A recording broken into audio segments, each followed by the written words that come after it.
13. Hebreus 13.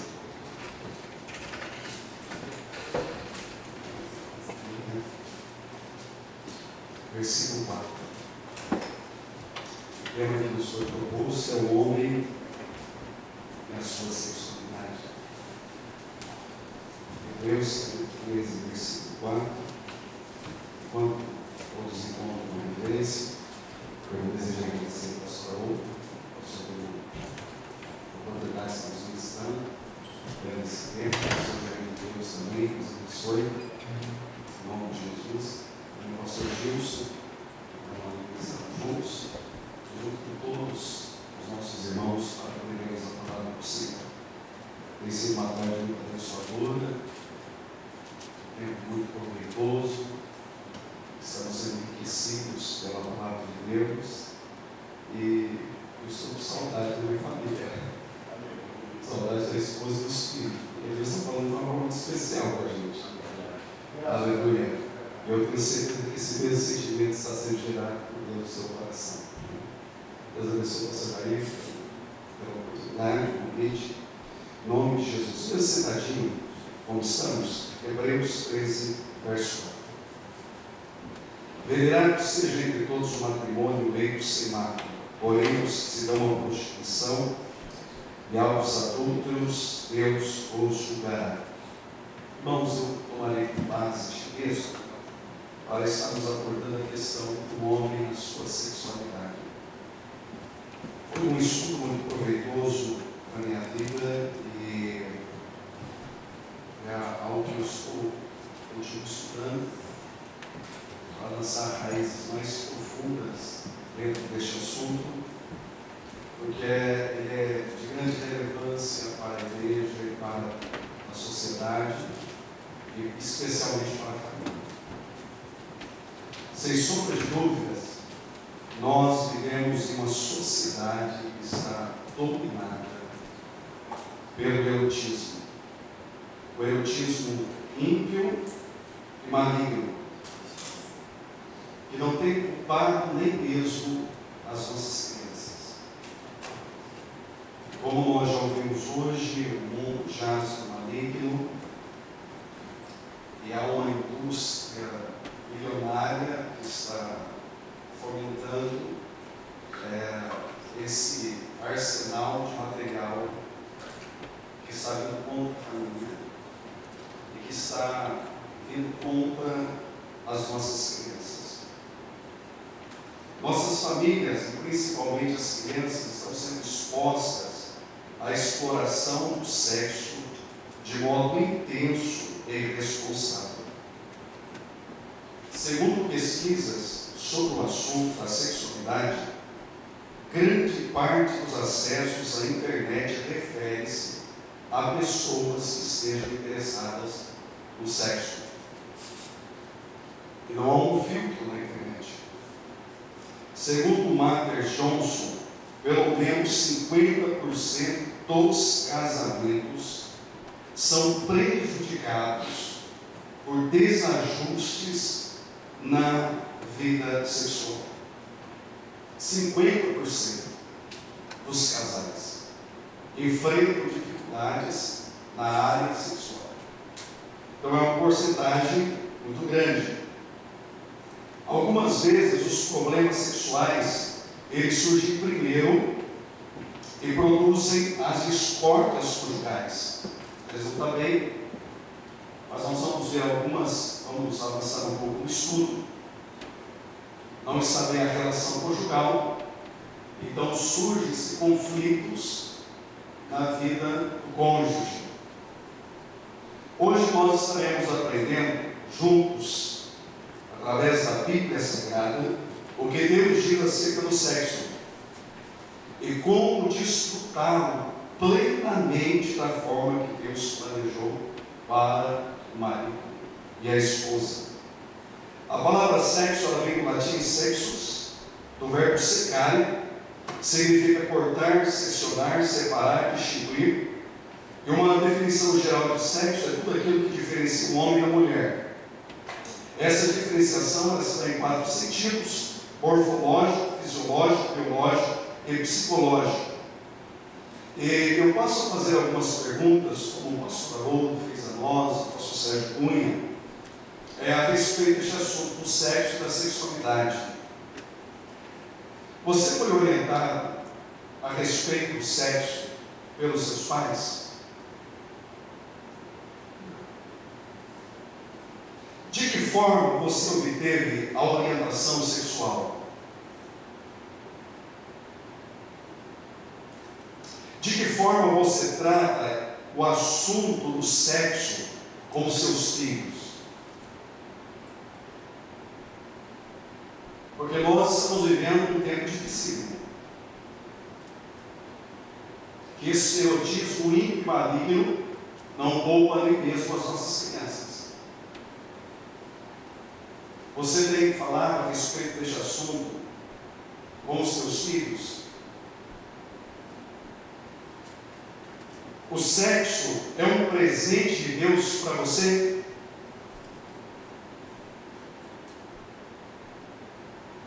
Tem um pastor que diz que nós pegamos um programa pirata da sexualidade.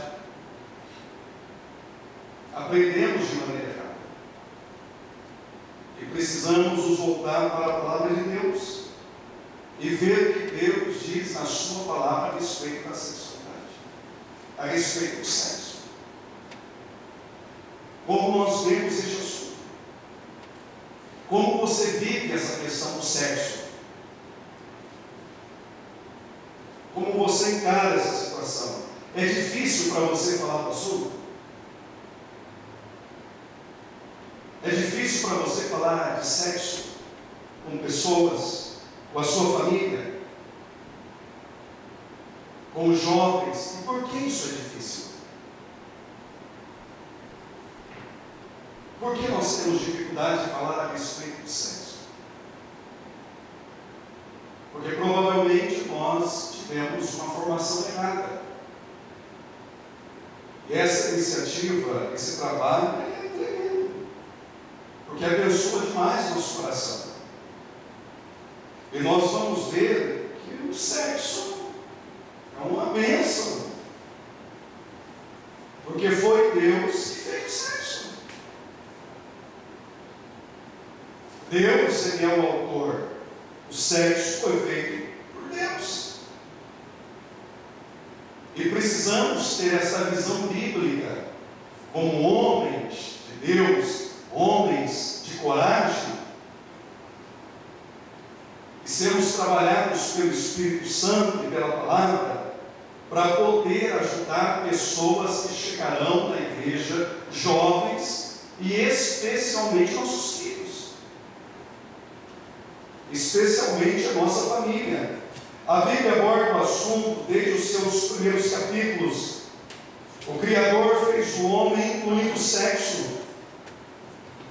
Gênesis capítulo 1, versículo 31, diz que Deus fez todas as coisas e viu que todo era muito bom. Foi Deus que fez o sexo. As mãos que fizeram os olhos, o cérebro, o coração, as veias, os ossos, o pulmão, aparelho digestivo, respiratório, também foram as mesmas mãos que fizeram os órgãos sexuais. Foi Deus que fez o sexo. E aquele que criou a mente, Ele também criou o impulso sexual. Ele criou o órgão masculino, feminino, e Ele também criou o desejo sexual. E esse desejo impulsiona o homem a buscar uma esposa,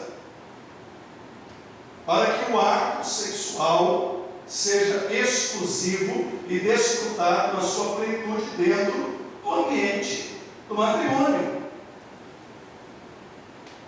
O sexo é obra de Deus. O sexo faz parte da constituição física e emocional do ser humano desde os primórdios da criação, no momento que foi criado. Assim, não é correto ver o sexo como coisa feia, como uma coisa suja ou imoral.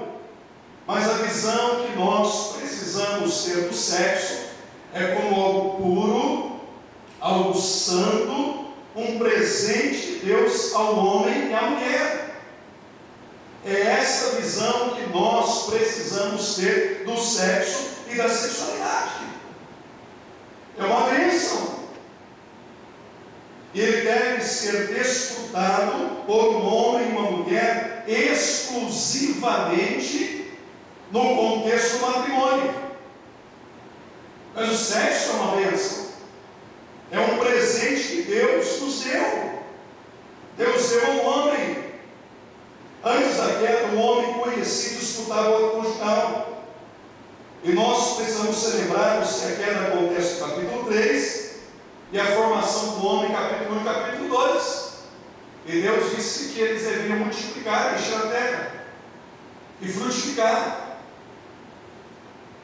Então Deus fez o sexo, o homem, a sexualidade, antes do pecado entrar na história humana. E precisamos ter essa visão bíblica e abençoada a respeito deste assunto. O versículo que nós fizemos a leitura, Hebreus 13:4, diz: digno de honra seja entre todos o matrimônio e o leito sem mácula. A palavra leito no grego é koité, que significa coabitar ou implantar o espermatozoide masculino. Está falando a respeito da união que o casal realiza na cama, o ato conjugal. Deus está dando a sua aprovação, dizendo que é uma bênção.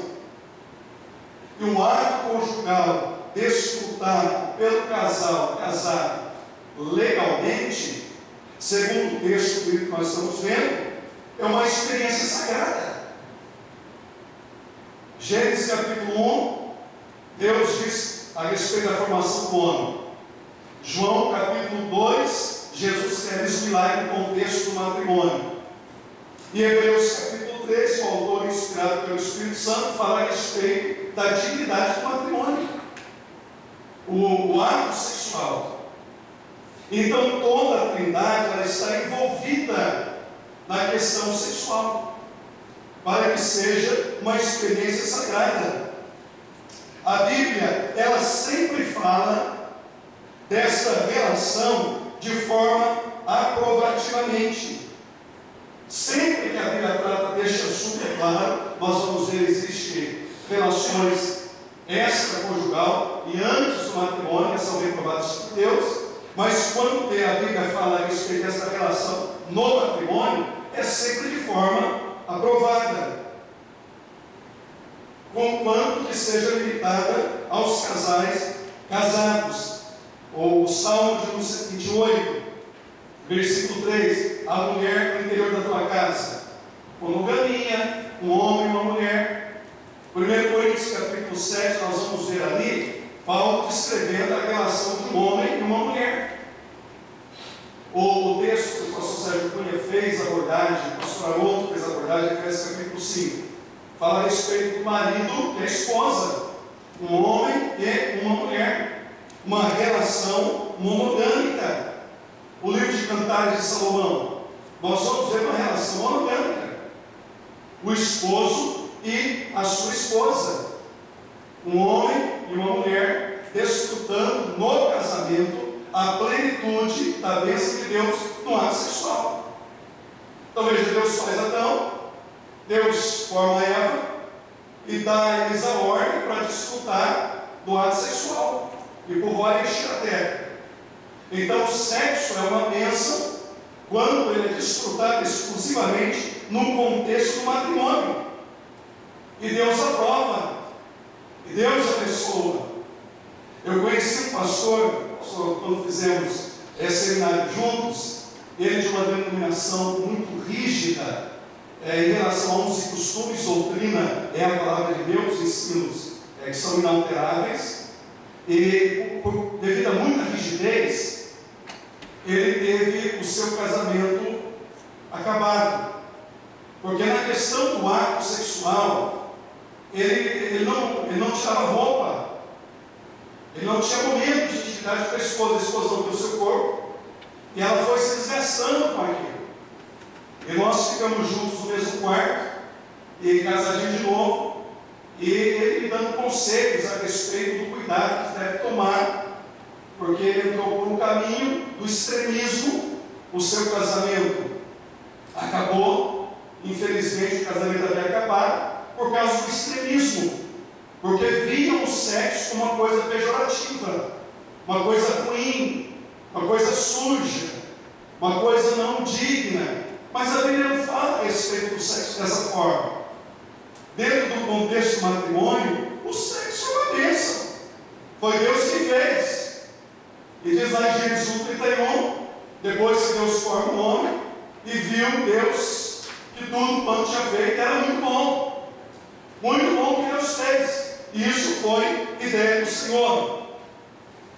A única proibição que nós encontramos na Bíblia a respeito do sexo é os atos sexuais extra ou pré-conjugais, porque os textos que nós fizemos menção é o sexo disputado dentro do ambiente do casamento, do matrimônio. Então, o sexo extraconjugal e o sexo antes do casamento, então isso não se prova. Mas o sexo dentro do matrimônio é uma bênção. A Bíblia é inquestionavelmente clara a esse respeito. Deus abençoa dentro do contexto do matrimônio e Deus reprova fora do contexto do matrimônio. O sexo em si, ele não é pecaminoso, pois foi Deus quem o criou. Todavia, o diabo encarregou-se de transformar o sexo em algo vergonhoso e vil. Mas o sexo é bênção, porque foi criado por Deus.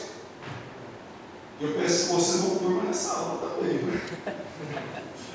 Tome café.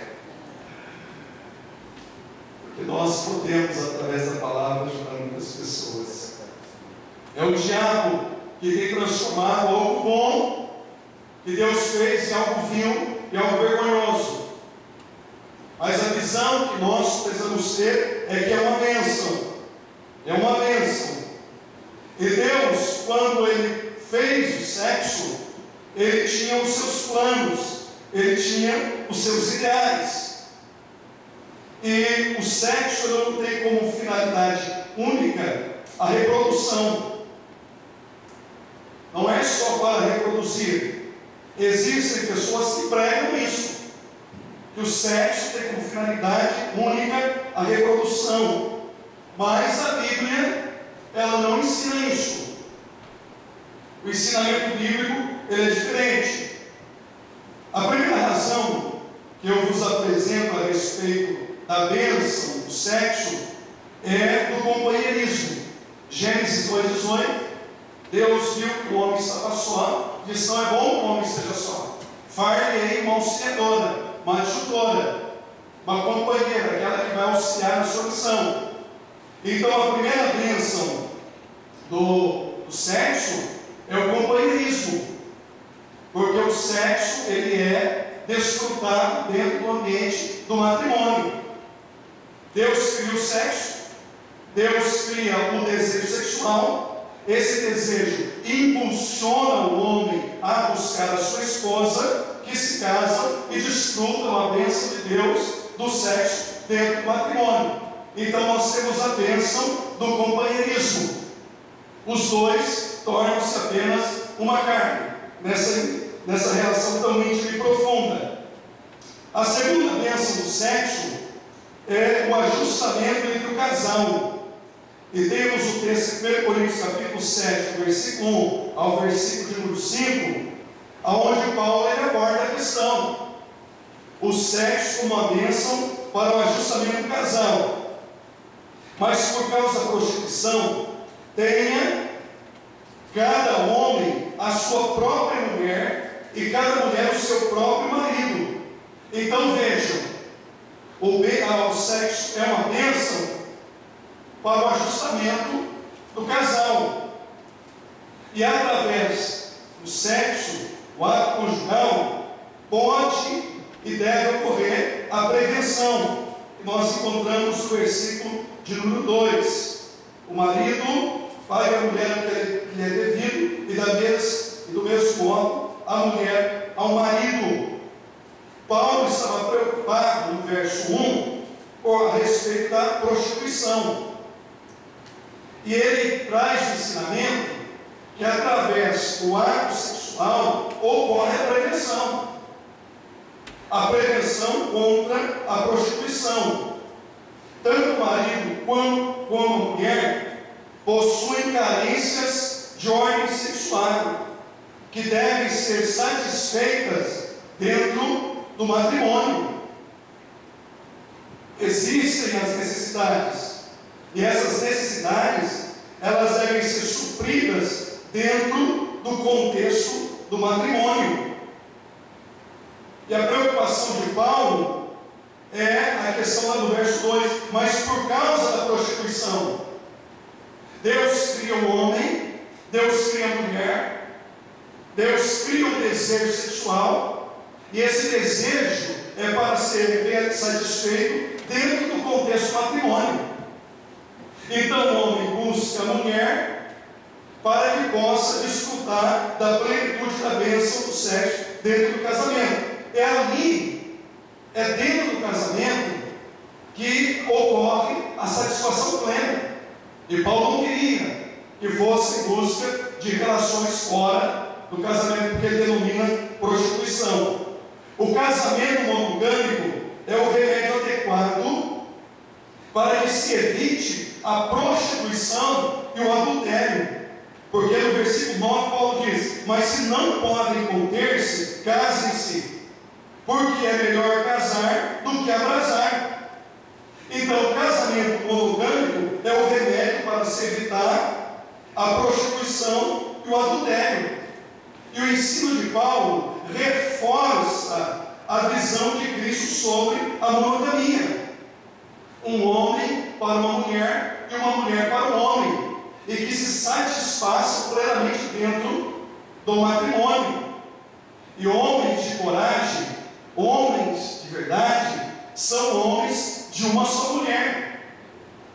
Homens que têm os seus olhos para o seu cônjuge, que desejam a sua esposa, que amam a sua esposa, e são homens de uma só mulher.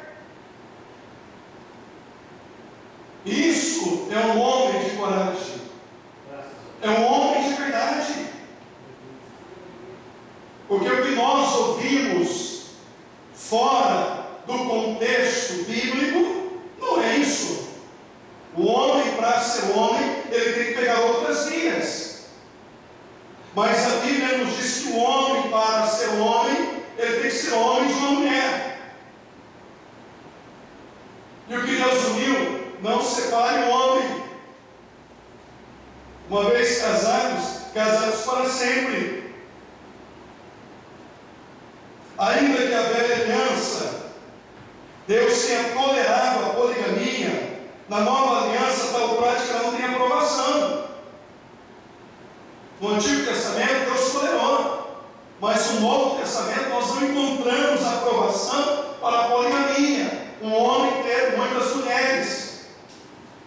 Mas nós encontramos a instituição matrimonial, aonde é desfrutada a bênção do ato sexual. Versículo 3, Paulo diz a respeito do dever mútuo: o marido paga à mulher a devida benevolência, e da mesma sorte a mulher ao marido. Paulo está dizendo a respeito do dever do amor conjugal, no que tange suprir as necessidades sexuais do cônjuge. É isso que ele está dizendo. O marido paga à mulher a devida benevolência, é um dever.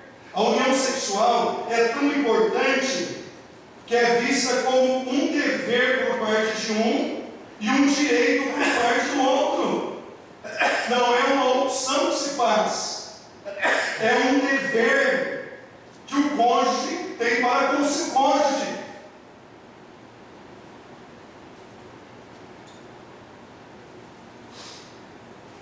E aqui a palavra conceda é um imperativo presente e indica o dever habitual.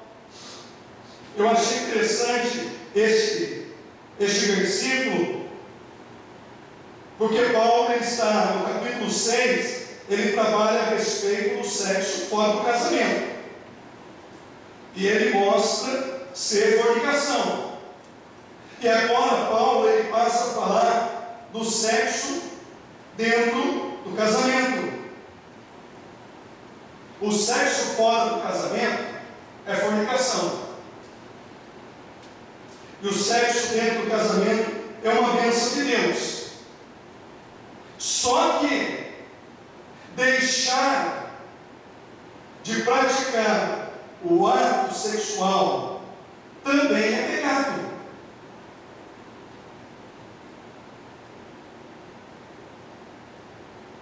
O sexo fora do casamento é pecado. O sexo dentro do casamento é uma bênção. Mas deixar de fazer amor também é pecado.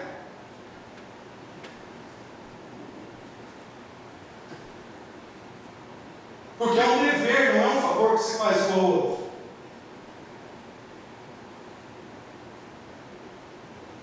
Nós ouvimos tantas ministrações, tantos recursos que podem nos ajudar em tantas áreas que temos dificuldade. Deseja-se tanto, fala-se tanto a respeito depois de casados, quando podem usufruir de maneira plena e abençoada. Alguns se privam dessa bênção criada pelo Senhor.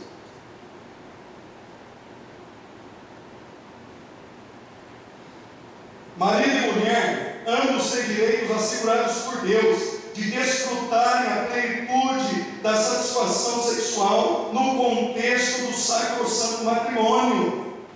Tanto o marido quanto a mulher, ambos têm o direito dessa bênção.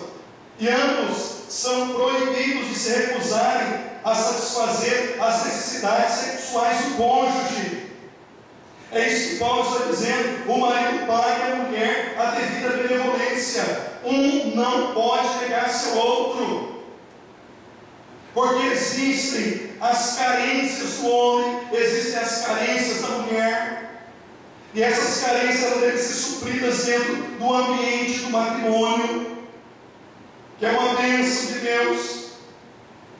O versículo 4, Paulo fala a respeito da autoridade mútua. A mulher não tem poder sobre o seu próprio corpo, mas tem o marido. E também da mesma maneira, o marido não tem poder sobre o seu próprio corpo, mas tem o da mulher. O texto não sugere a autoridade por imposição, mas pelo amor conjugal. O corpo de um pertence ao outro. E o sexo não deve ser usado como uma chantagem, porque isso está errado, está em desacordo com a palavra de Deus. Vai dar alguma coisa ao cônjuge em troca da relação, do ato. Esse não é um ensinamento bíblico, porque existe a necessidade do homem e existe a necessidade da mulher. E as necessidades serão supridas dentro do casamento, dentro do matrimônio. E fazer qualquer tipo de chantagem está em desacordo com a palavra de Deus. Não tem a bênção do Senhor. Versículo 5. Paulo fala a respeito da abstinência consentida. Não vos defraudeis um ao outro. A prática do sexo no casamento é uma ordem apostólica. A ausência do sexo no casamento é pecado. Dentro da normalidade do casamento, a relação sexual precisa existir. É um direito sagrado do cônjuge. É um direito da esposa. É um direito do esposo. Um não pode impor a sua vontade sobre o outro. E Paulo fala a respeito da abstinência consentida. Veja, quando o ato sexual ele pode não ser praticado dentro do ambiente do casamento. Versículo 5. Não vos defraudeis um ao outro, senão por consentimento mútuo, por algum tempo, para vos aplicardes à oração e depois vos ajunteis outra vez, para que Satanás vos não tente pela vossa incontinência. Vejam que a abstinência consentida no ato sexual deve acontecer por consentimento mútuo. Os dois concordarem a respeito de se abster por um período de tempo, e esse período de tempo é curto. Por um curto período de tempo, se abstém do ato conjugal, consentimento mútuo, para que eles se dediquem à oração. Então, nessas questões, haverá abstinência consentida, para se dedicar à oração, por um tempo determinado pelo casal, ou por causa de uma enfermidade. Então, haverá abstinência consentida. Isso não será por muito tempo, para que Satanás não nos tente. Fora esse período, claro que é o período da mulher, que deve ser respeitado, mas fora esse período da abstinência consentida para dedicar a oração, consentimento mútuo, ou por uma enfermidade, os dois precisam desfrutar da bênção chamada sexo, o ato conjugal, porque é um direito de um quanto do outro, é uma bênção de Deus, é algo que Deus estabeleceu. E às vezes eu fico preocupado, eu creio que é uma preocupação na mente de todos, quando pessoas ficam muito tempo longe do seu cônjuge, porque a orientação bíblica que essa separação do ato conjugal, que é dever de um e direito do outro, ele só vai deixar de acontecer dentro desse contexto que Paulo ele está nos ensinando, pois o contrário deve ser algo realizado. O terceiro propósito da bênção chamada sexo é a bênção da procriação. No Salmo 139, o salmista teve a revelação do ser humano sendo formado. A procriação é o ato criador de Deus através do homem. O Senhor dotou o homem na capacidade reprodutiva, instituiu o matrimônio, objetivando a legitimação desse processo complexo de significado transcendental. Foi a ordem que Deus deu em Gênesis 1:28. Sem dúvida alguma, a finalidade primordial da relação sexual volta-se para a multiplicação da espécie humana, porque agora sim. Mas a relação sexual não tem como propósito único a reprodução. Nós falamos do companheirismo, o ajustamento do casal, e agora falamos a respeito da reprodução. Então não é só para reproduzir, existem outros propósitos pelos quais Deus estabelece. E o outro propósito pelo qual Deus estabeleceu o sexo é a bênção do prazer e do gozo. E vários textos bíblicos, eles nos mostram que Deus criou o sexo para que o homem desfrute e tenha prazer. Deus não criaria algo e depois torturaria o homem com aquilo que ele criou, tanto o homem quanto a mulher. Deus criou para que seja desfrutado, para que haja prazer na relação sexual dentro do casamento. E nós temos textos preciosíssimos. Eu gostaria de ler Provérbios capítulo 5. Provérbios capítulo 5. Provérbios 5, versículo 15.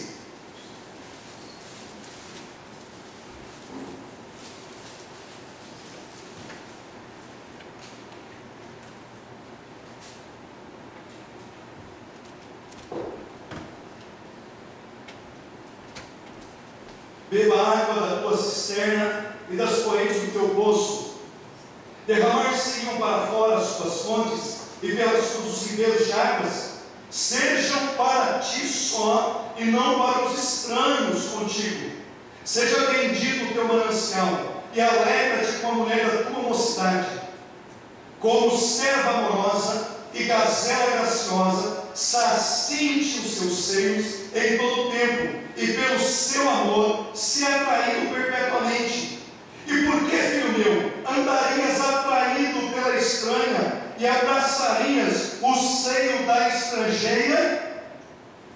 Ora, esse texto está nos mostrando que Deus criou o sexo para que haja prazer, seja desfrutado o prazer do ato conjugal. A mulher aqui de Provérbios, ela é comparada a uma fonte de águas, ou uma cisterna. Os prazeres sexuais são comparados ao beber dessa própria cisterna. Vejam que essa cisterna, ela não é pública, é uma cisterna particular. E nós vemos aqui no versículo 17: sejam para ti só e não para os estranhos contigo. Não é uma fonte pública, é uma fonte privada. O marido deve regozijar-se na esposa e não em outras mulheres que estejam lá fora. Deus cria o sexo, Deus cria o desejo para atrair o homem e a mulher, e para que o prazer sexual seja realizado dentro do contexto do matrimônio. É para o homem regozijar com a sua esposa. É para que ele seja atraído perpetuamente pelo amor de sua esposa, e que ele tenha prazer no ato sexual com a sua amada, com a sua esposa querida. Aleluia! Alguém pode dizer aleluia comigo? Aleluia! E o sábio está trazendo essas instruções. Ele está exortando os cônjuges a desfrutarem o sexo. E veja que ele nem fala a respeito de filhos, ele está falando a respeito do prazer do ato sexual. O homem aqui em Provérbios, ele é advertido contra a mulher estranha ou contra a mulher adúltera.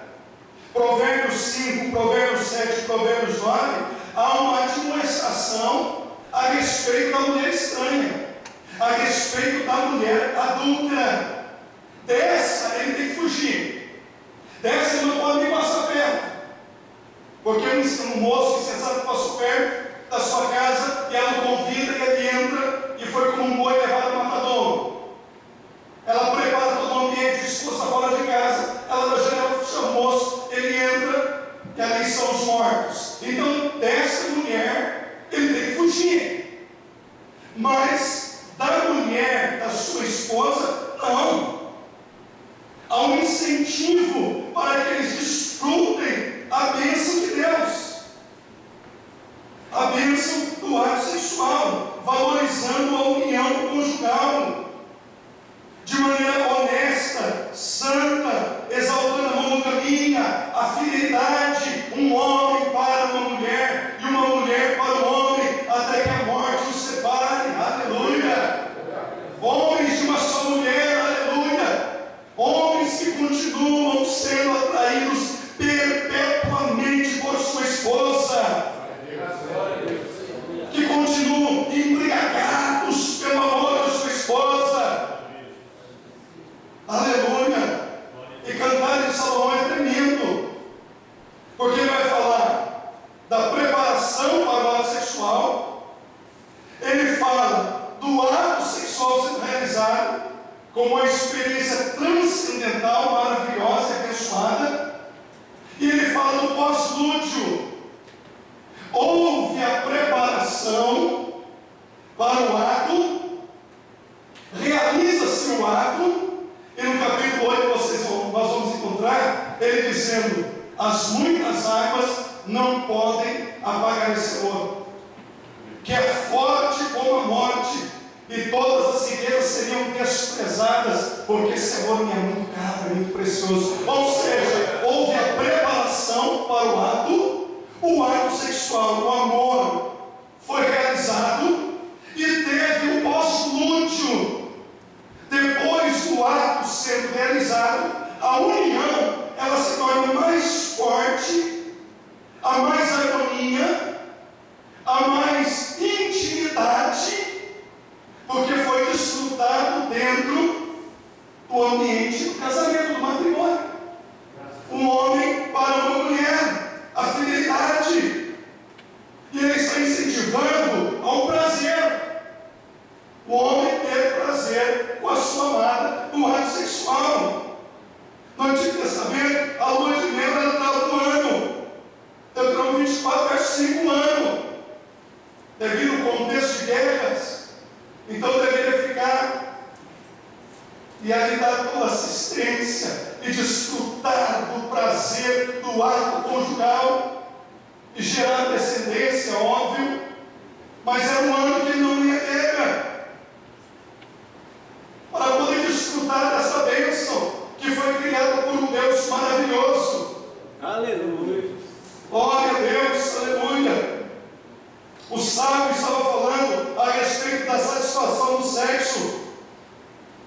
Se um cristão não desfruta ou impede seu cônjuge de desfrutar prazer sexual de forma legítima, lícita e santa, ele está defraudando seu cônjuge, porque é um dever, é um direito. Assim como o homem, ele atinge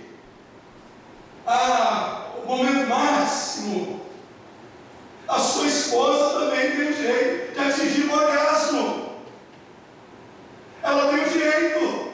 O homem é mais rápido, a mulher é mais lenta, mas ela tem o mesmo direito que o homem. E é preciso, irmãos, nós nos quebrantar em Deus, para que a palavra transforme o nosso coração. Porque é um dever da esposa, é um direito da esposa. Ela também atingir o orgasmo e impedir que isso aconteça na vida da sua esposa. Paulo diz que é defraudar. Isso não é correto, é o direito dela. Ela tem esse direito.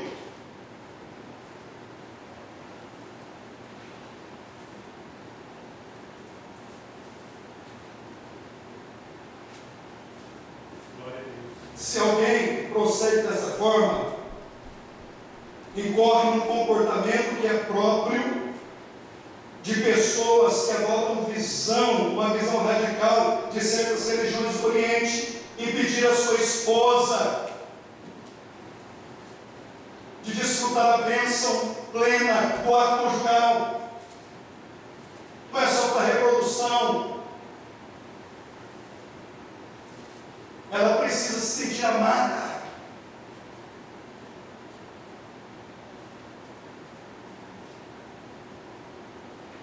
Existem algumas diferenças entre o homem e a mulher. Eu estou indo devagar, mas eu estou com algumas coisas aqui que eu não queria falar na sequência. No homem, o sexo é mais biológico e afetivo. Na mulher, o sexo é mais afetivo do que biológico. Vai mais a questão dos sentimentos. O homem é um ser basicamente lógico. A mulher é basicamente emotiva. A mulher guarda mais facilmente datas que envolvem emoções. E o homem guarda datas puramente históricas. O homem é mais racional, a mulher é mais intuitiva. O homem é mais prático naquilo que executa, a mulher vê mais o lado estético das coisas. O homem vê mais o conjunto das coisas, a mulher cuida mais com os detalhes das coisas. Existe diferença do homem e da mulher. E o sexo para o homem, ele vê da seguinte forma: o sexo para o homem significa que, conhecendo a fisiologia do sexo, haverá um ajustamento nessa área do casamento. Satisfaz o seu instinto sexual satisfaz o seu senso de masculinidade, aumenta seu amor pela esposa, reduz as tensões do lar, proporciona mais emocionante das experiências da vida conjugal para o homem. E existem muitos que têm dificuldade dentro dessa área, desse assunto. Mas, irmãos, há tantos materiais, livros que podem auxiliar dentro deste assunto. Só que, lamentavelmente, poucas pessoas têm interesse de aprofundar-se no assunto. Às vezes está errando, está falhando, as coisas não estão acontecendo, mas também não há um interesse em querer aprender. Porque existe diferença do homem e da mulher. Eu quero me deter um pouquinho mais na mulher, porque nós somos homens, e você sabe como você funciona. Mas nós precisamos entender como que a mulher funciona. A esposa, o que o sexo significa para a mulher, o sexo satisfaz o seu senso de feminilidade. Se ela se considera um fracasso na cama, ela terá dificuldade de aceitar a sua total feminilidade. Ela vai ter dificuldades, ela terá problemas, ela terá dificuldade de se aceitar a si mesma como mulher, a menos que o marido aceite ela como esposa. Poucos homens aceitam o fracasso sexual sem reagir negativamente com suas esposas quando elas fracassam. Ficam irritados e insultam a esposa, ou quando o marido não aprecia a união com a esposa, ela demonstra de maneira clara. Quando ela atinge o ápice do ato sexual, satisfaz seu senso de feminilidade. Isso para ela é uma grande bênção. Segundo, assegura o amor do marido por ela. É essa mensagem que está na mente da esposa, que o seu marido o ama, a ama. E esse amor é um amor companheiro. Poucas mulheres, elas apreciam a solidão por um longo período de tempo. Se os maridos entendessem a necessidade da sua esposa, passariam menos tempo com coisas supérfluas, tais como televisão, computador e tantas outras coisas, e aprenderiam a apreciar um pouco mais a presença da esposa no lar. Porque elas precisam do amor companheiro, elas precisam do amor compassivo. A mulher, ela tem uma inclinação natural para cuidar dos doentes. E todos nós temos essa experiência, que somos pais. Elas acordam de madrugada para cuidar dos filhos. E às vezes o pai está dormindo e a esposa está cuidando das crianças. Então ela tem essa inclinação para cuidar dos doentes, o amor compassivo, ela se compadece. Só que esse amor que se compadece, ela também precisa receber. Ela dá o amor, mas ela precisa também receber esse tipo de amor. O amor compassivo é uma prova de que ela dá, mas ela necessita. Principalmente quando ela está passando por sofrimentos físico ou emocional. Assim como ela cuida do enfermo em casa, ela precisa também que o esposo tenha a sensibilidade de quando ela está passando por um momento difícil, o esposo cuide dela. Só que poucos maridos, eles têm essa sensibilidade. Eles se demonstram relapsos a cuidar da sua amada. É como o pastor Sérgio disse: outrora atravessaria o estado por sua amada. Agora a amada, a esposa,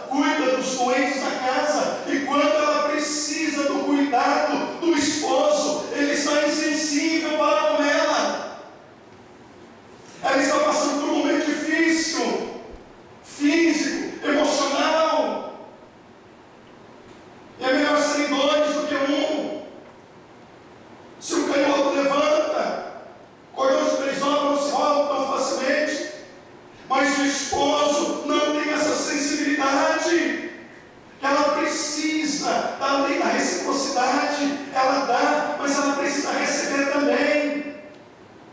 Atenção com qualidade. Ela precisa de você, marido.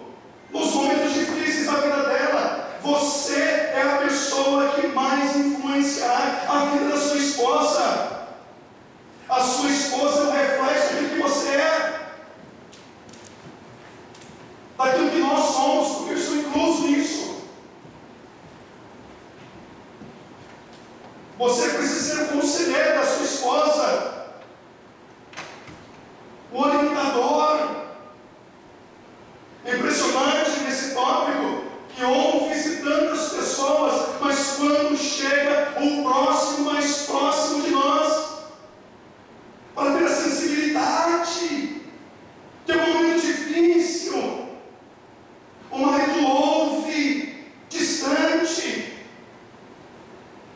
ele não ouve com o coração, ele não se coloca no lugar.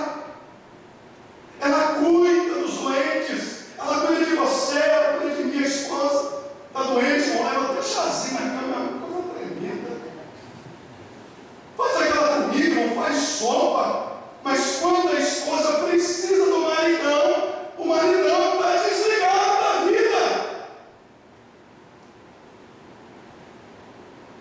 Teve um dia difícil, e alguns é um absurdo quando o homem fala com a mulher que ela é do lar, administradora do lar, fala: você fica em casa o dia todo, o que você fez?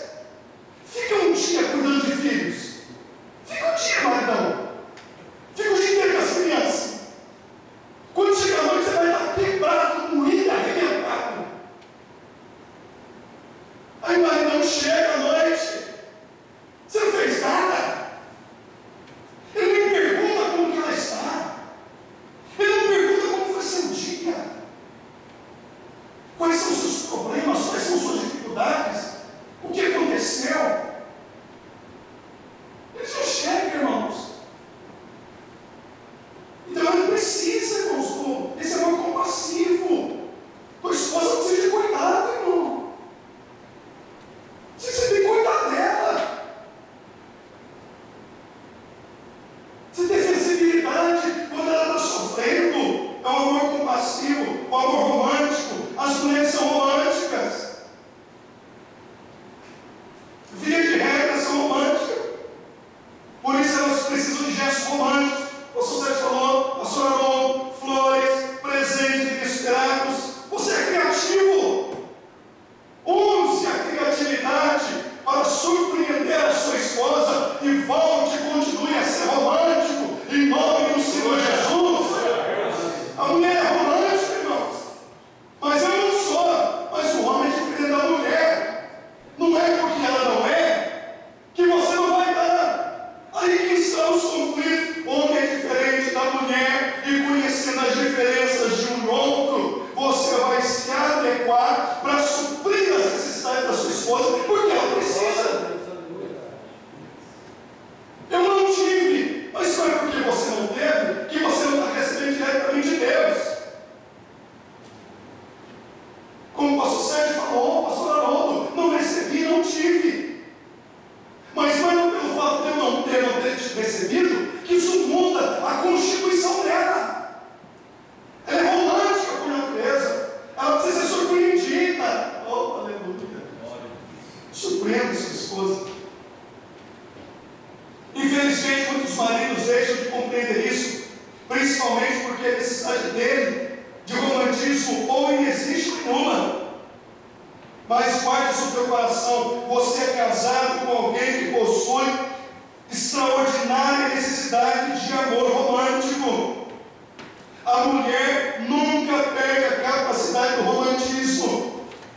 Da mesma forma que você foi romântico para arrebatar o coração dela, ela continua necessitando do amor romântico para que você arrebate o coração dela todos os dias. O amor carinhoso, a maioria das mulheres tem sede de beijo. Legalidades. Beija-me com um beijo na tua boca. Meu Deus! Que o beijo uma expressão da renovação do amor. Beijo demorado, profundo e intenso.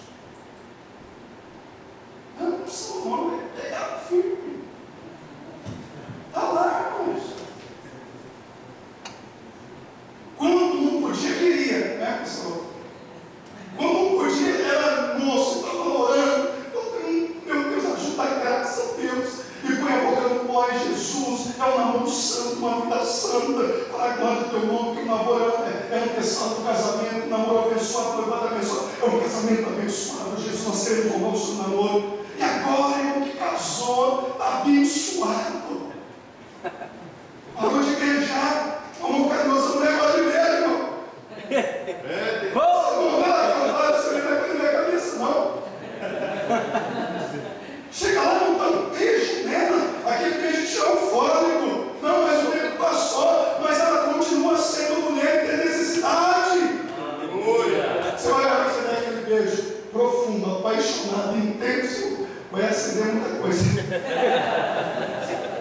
Irmãos, agora é selinho, sabe?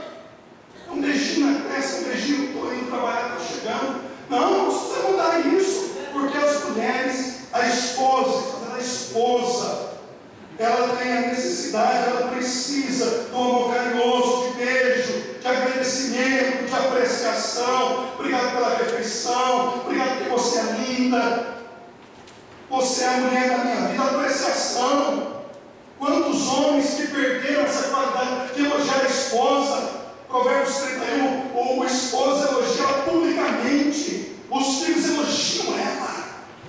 Irmão, elogie sua esposa, é a mulher da sua vida.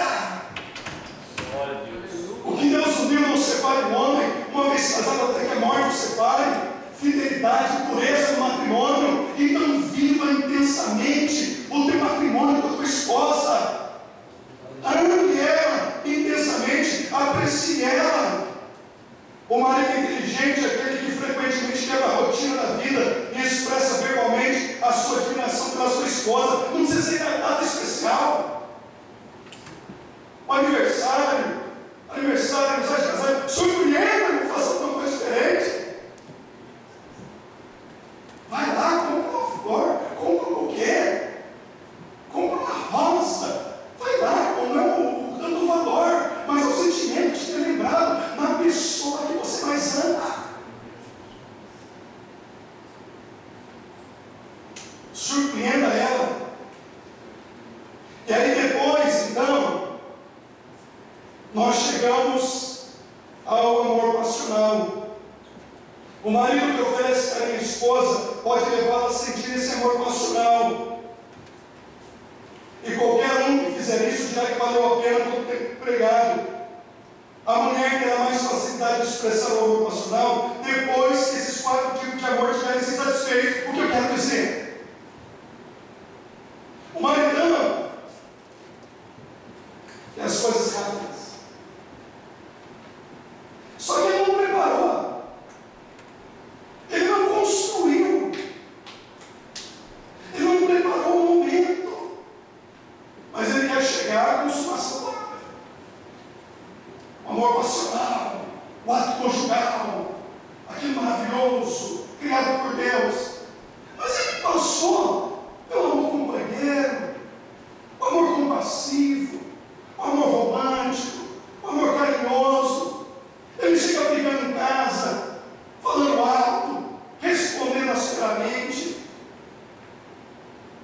E aí depois, a esposa cuidou da casa, chegou. Pastor, um assunto, ela cansada e tal, apaga-se as luzes, vai então para o recôndito, e aí o marido não quer alguma coisa. Aí o camarada fica bravo, aí o que não acontece. Mas ele não passou, irmão, pelas fases, ele já quer chegar, né, no amor passional, ele já acendeu já. A mulher não é assim, a mulher é emocional, tem que construir. No teu livro, eu li ele, só li a sinopse, o sexo começa na cozinha. Então é algo que vai se construindo ao longo do dia. E quando chega a noite, irmãos, aí é uma bênção de Deus. Aí Deus abençoa, Deus derrama da sua graça, é uma alegria tremenda.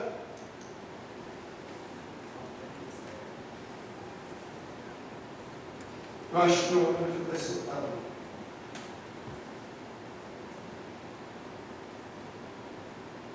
Mas eu gostaria de fazer a minha conclusão, dizendo que o sexo é uma bênção criada por Deus, para ser escutado dentro do ambiente do casamento, e ao mesmo tempo, eu creio que é uma preocupação no coração de todos nós, com muitas coisas que vão acontecendo. Homens que vieram de uma vida de promiscuidade, tiveram uma vida devassa, eles querem trazer essa vida devassa para o seu leito,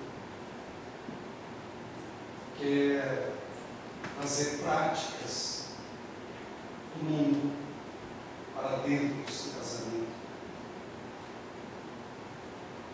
Isso é errado. Isso não tem a bênção de Deus.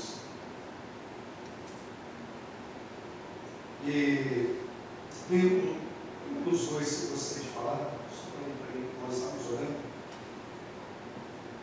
é a questão do sexo oral. O sexo oral. Nas relações homossexuais sodomia, o coito anal é comum e a Bíblia é clara e condenada. Nós encontramos textos no Antigo Testamento, no Novo Testamento, a Bíblia ela condenando de forma muito clara a prática da sodomia. Romanos, Paulo também traz essa condenação, homem com homem, mulher com mulher. A Bíblia ela condena essa prática. Mas alguém poderá argumentar que tais relações são proibidas não por serem mais, mas por serem homossexuais. E por outro lado, se a relação anal é feita pelo próprio casal, a prática é pecado. Isso está sendo feito pelo casal, mas por mulher. Realmente não há referências bíblicas que proíbam a prática. Nem tampouco existam referências que endossem a prática.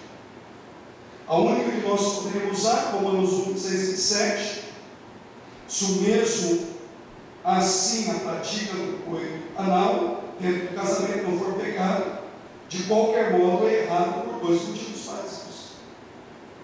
Primeiro, não é a forma normal de relação que o casal deveria ter, e a mesma não traz nenhuma forma de orgasmo, prazer para a mulher, porque toda forma de prazer para a mulher está na sua genitália, especificamente no seu clitóris. Existem partes erógenas do corpo, mas é no clitóris que a mulher atingirá o orgasmo. Então não há forma, não há prazer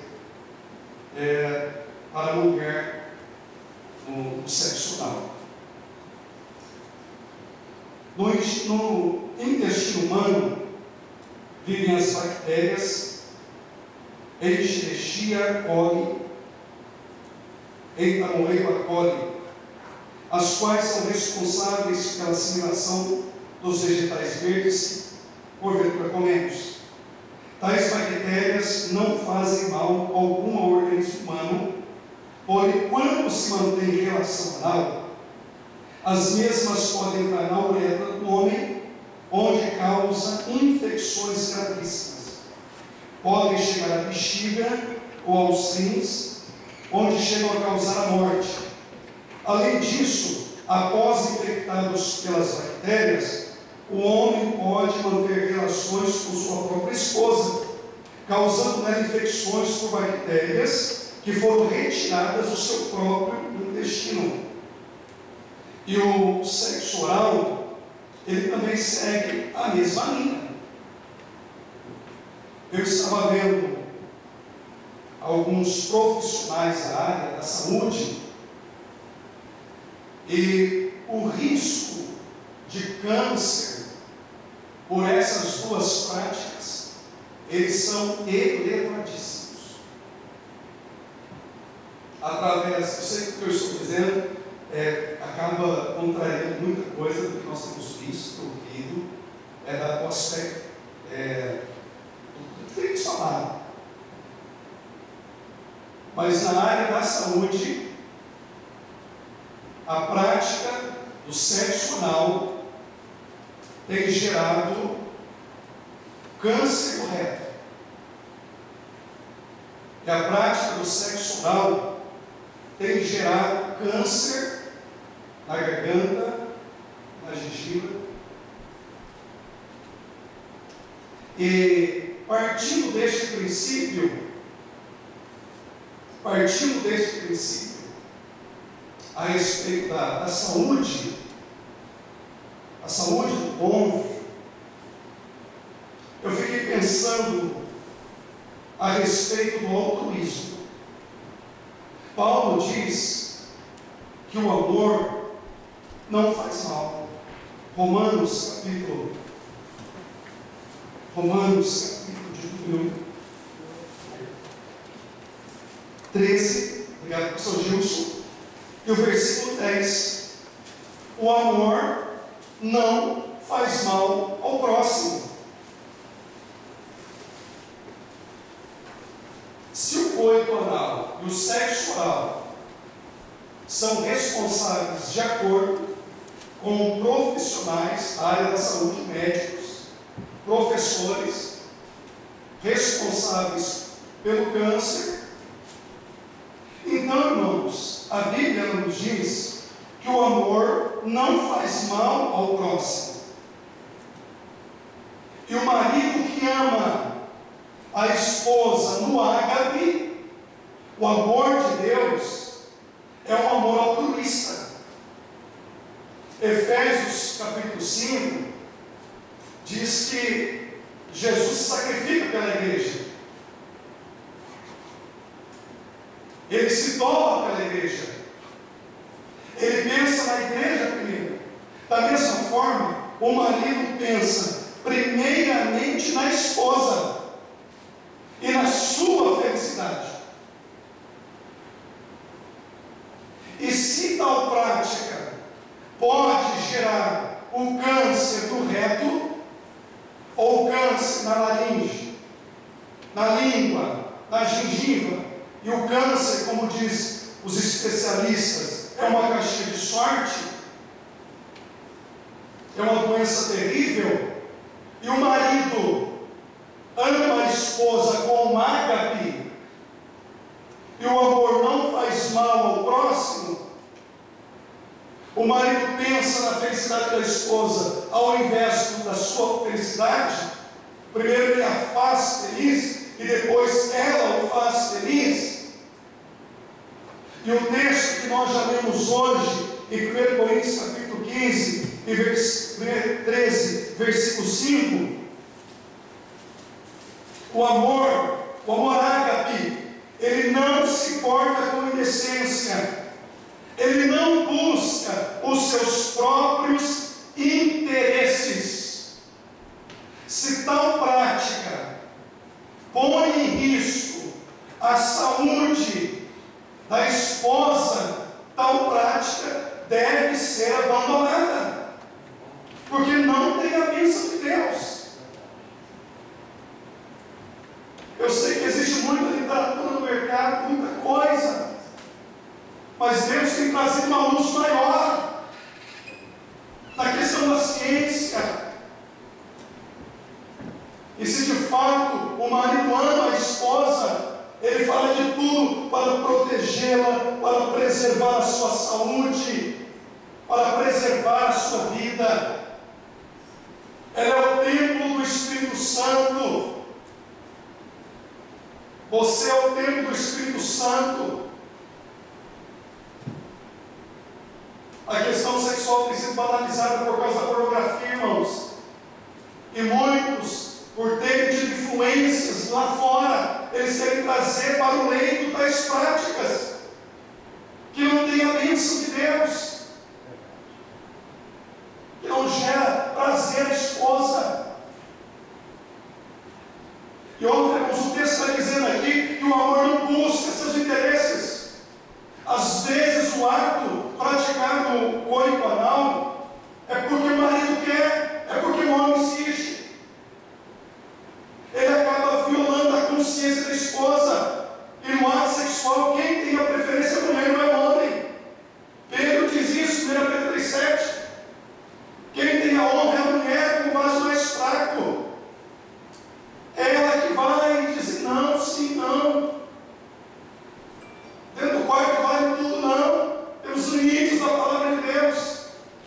senso.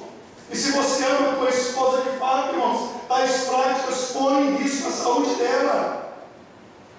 E Efésios diz que o marido, ele santifica a sua esposa, ele cuida dela, ele ama ela. Não é porque o mundo está agindo assim, nós estamos a contramão do mundo. E uma vez tais práticas sendo abandonadas, elas sendo deixadas e sendo praticadas da maneira correta, ali na bênção de Deus, você vai ver como Deus vai abençoar o teu casamento, como Deus vai fazer com que seja uma bênção o ato conjugal em nome de Jesus. E você vai ensinar os teus filhos a respeito da bênção de Deus no matrimônio. O que é o sexo? Não é o que eles estão pintando aí fora, onde a mulher é usada como objeto. Às vezes a mulher se submete a isso, porque se não fizer vai dar briga, dá desentendimento. Então, para não dar briga, ela acaba se submetendo, mas o marido acaba usando a esposa, e ela faz por ele. E a Bíblia diz que quando o marido priva a esposa de atingir o orgasmo, está defraudando ela. Os dois têm direito a atingir o orgasmo. Os dois têm direito a desfrutar da plenitude do sexo. Os dois têm o direito de se alegrar. E esse vírus, irmão, esse programa pirata que foi colocado na mente de muitos, tem que ser arrancado e colocado na palavra de Deus. E Deus vai abençoar o lar, Deus vai abençoar os nossos filhos, os nossos jovens, para ter uma visão de sexo, porque às vezes nós não falamos de sexo, porque nós estamos em dúvidas, nós temos dificuldades. Pode, não pode, pode, não pode. E quando diz que pode, acaba usando a esposa. Ela não sente amor do esposo. Irmãos, que Deus tenha misericórdia em nome de Jesus Cristo de Nazaré. Que Deus ajude-nos. Que Deus tenha o nosso graça, sua unção, o seu poder, sua misericórdia, para que você desfrute da bênção de Deus no ato sexual, com a esposa, de maneira santa, de maneira